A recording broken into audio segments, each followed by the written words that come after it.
If you've been holding on to anger, if your heart feels heavy with offense or hurt, stay with me, because in a moment, we're going to pray together.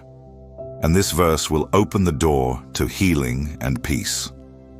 Ephesians 4:32 says, "Be kind and compassionate to one another, forgiving each other, just as in Christ God forgave you." These words may sound simple, but they are powerful.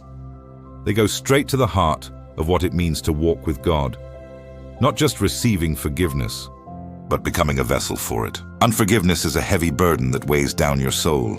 You carry someone else's offense on your shoulders, reliving what they said or did, and it quietly drains your peace, your energy, and your joy. And the truth is, some of us have carried that weight for so long, we've started to believe it's just part of who we are now.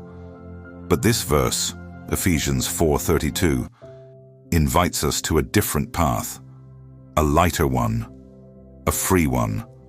God calls us to be kind, to be compassionate, to forgive, and not because the other person always deserves it, but because we didn't deserve it either.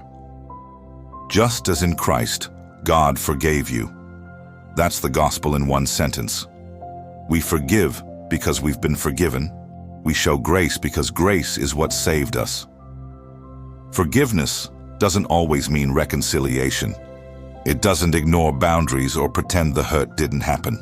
But it does mean we're handing that hurt over to God, saying, "I release them from the debt because you released me from mine."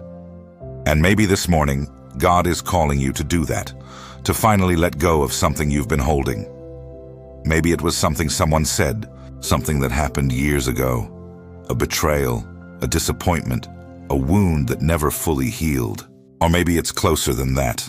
Maybe there's tension in your home, in your marriage, with a friend or family member, and you've been asking God to bring peace. But He's inviting you to be the one who releases it first. Forgiveness doesn't make you weak. It makes you free. And kindness doesn't mean being walked on. It means choosing grace when it would be easier to retaliate. This kind of life only happens when we stay close to Jesus. We don't just wake up full of compassion and grace. We receive it from Him first, and then we give it away. In a moment, I want to pray with you, and I encourage you to take this personally. Let this be the day the weight starts to lift. Let's pray. Father, thank you for the kindness and compassion you've shown me through Jesus. When I didn't deserve grace, you gave it. When I held on to sin, you released me from it. Help me forgive as I've been forgiven. Help me love as I've been loved.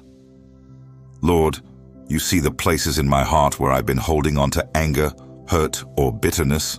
I don't want to carry that weight anymore. I release it to you. I release the people who have hurt me. I choose to walk in freedom. Heal what's broken in me and help me be a vessel of healing to others. Let kindness and compassion mark my life, not because I'm strong, but because you are strong in me. In Jesus' name I pray. Amen.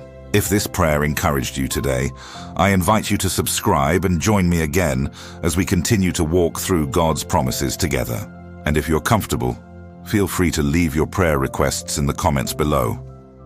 We can pray over them. We're building a community here where we lift each other up in grace and faith. So if you need prayer, you're not alone. We're in this together.